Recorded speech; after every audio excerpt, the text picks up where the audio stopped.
Okay, today we're going deep behind enemy lines, but these aren't just any enemy lines. We're talking about the ones inside your own body. We're going to meet the microscopic shock troops, the ones that form your absolute first line of defense against constant invasion. Think about it. Every single moment right now, your body is under attack. It's being invaded by bacteria, viruses, you name it. So when that alarm sounds, who actually answers the call? Who are these elite first responders that just plunge headfirst into battle to keep you safe? Well, they're called neutrophils, and these guys are the primary cells of what's known as the acute inflammatory response. To stick with our military analogy, these are your highly aggressive shock troops fighting this endless war for your health. And their mission? It's simple: seek and destroy. So to really understand any army, you got to start with the soldiers, right? So let's inspect the troops. We're going to figure out how we can identify them and, more importantly, what kind of gear they're carrying into battle. Okay, so believe it or not, you can pretty much read a neutrophil's entire service record just by looking at its nucleus. That's kind of like the cell's command center. Your standard issue healthy soldier has what's called a multilobed nucleus, but then you might see a veteran with 5 or more lobes. Now that's actually a red flag for something called megaloblastic anemia, which is when the body is having a hard time making DNA. And then you've got the crisis conscripts. These guys have only 2 lobes, and seeing them can signal a body in major distress, like what you'd see after chemotherapy. Now for the fun part, the armory. Neutrophils come locked and loaded with 2 main kinds of ammo, and they're stored in these little packets called granules. First, you've got the specific granules. Think of these as specialized tools for a particular mission. But then you have the azerophilic granules. This is the heavy artillery. This is where you find the heavy-duty weaponry, like myeloperoxidase, or MPO for short. And this enzyme is just devastating to the enemy. Here's a crazy fact for you. MPO actually has a blue-green pigment. You know when you're sick and your sputum has that color? Yeah, that's the MPO. You're literally seeing the color of the battle. All right, so we've got our soldiers, and they are armed to the teeth. But how do they get their deployment orders? I mean, how do they get from the barracks, which in this case is your bloodstream, all the way to the battlefield, out in your tissues, where the invasion is actually happening? Well, it all starts with good intel. The body sends out these chemical distress signals. You can think of them like battlefield coordinates. They're basically screaming, "We are under attack right here." These signals are really powerful protein attractants with names like C5a, IL-8, clean up on IL-8, and LTB4. Neutrophils arrive before others. Even the invading bacteria give off their own signals. So the neutrophils, they just lock onto these chemical trails and follow them right to the source of the trouble. And getting to that battlefield is this incredibly precise tactical maneuver. It's really cool to watch. First up is margination. The soldiers move to the edge of the bloodstream highway. Then they start rolling, kind of tumbling along the vessel wall, scanning for the right exit ramp.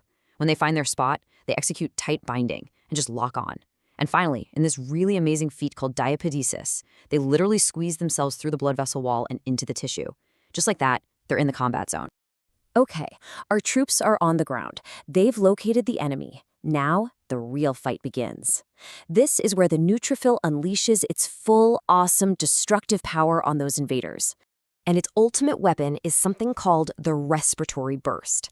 Now, this has nothing to do with breathing, so don't let the name fool you. It is a chemical super weapon. The cell uses this molecular machine, the NADPH oxidase complex, to create a massive flood of highly toxic molecules called reactive oxygen species. We're talking about a chemical storm that just chemically annihilates microbes on contact. It's brutal. So, what happens when that super weapons system goes down? When it malfunctions?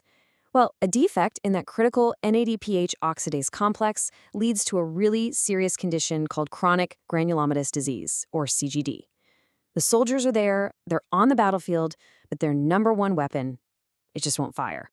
And a failure like that leaves the body incredibly vulnerable, but to a very specific class of enemy, catalase-positive organisms. See, these bugs produce an enzyme, catalase, that can neutralize the neutrophil's backup weapons. So it makes them extremely dangerous for someone with CGD. It's literally like the enemy has brought a shield that works perfectly against your only remaining attack. This whole military analogy, it holds up, even when things go really wrong. A compromised army or a mission that completely fails can have devastating consequences for the body. So let's take a look at a few scenarios where this critical first line of defense just breaks down. Okay, so picture this. The battle is just raging on. It's intense, it's prolonged. The body gets desperate. It starts calling up the reserves from the bone marrow. And I mean all the reserves, even the rookies who haven't even finished basic training yet. This is what doctors call a left shift. It's when you start seeing immature neutrophils, known as band cells, out in the blood. It's a huge red flag that you're dealing with an overwhelming infection, or potentially something even more sinister. And this is where we have to be able to tell the difference between a legitimate troop surge and an all-out mutiny. A leukemoid reaction is a massive but totally appropriate response to a really bad infection. The soldiers are loyal, but then there's chronic myelogenous leukemia, CML. That is a mutiny. It's a cancer where the body just churns out tons of malignant, dysfunctional neutrophils. The key piece of intel for telling them apart? It's the LAP score. In your loyal soldiers, that score is high. But in the mutinous cancer cells, it's low or even absent. Next up, we have a catastrophic logistics failure. This happens in a condition called Chediak-Higashi syndrome. Basically, there's a genetic defect that completely messes up the supply lines inside the cell. The ammunition, all those powerful azurophilic granules, they're being made, but they can't be delivered to the target. Imagine having warehouses full of weapons that you can't get to the front lines. The result is, as you'd expect, severe immunodeficiency. And sometimes, the intelligence itself can be just plain misleading. Certain drugs, like glucocorticoids, can cause something that looks like a massive troop surge, but it's a false alarm. What the drug is actually doing is forcing all the neutrophils that were just kind of hanging out on the sidelines of the blood vessels out into general circulation. So the number of soldiers in your blood skyrockets, but there's no actual enemy to fight.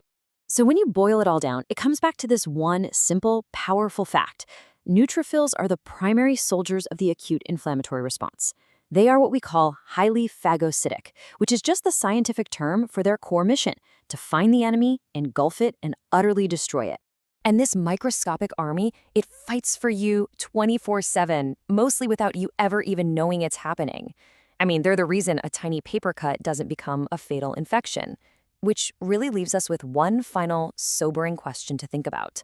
What happens on the day that this army finally loses a war?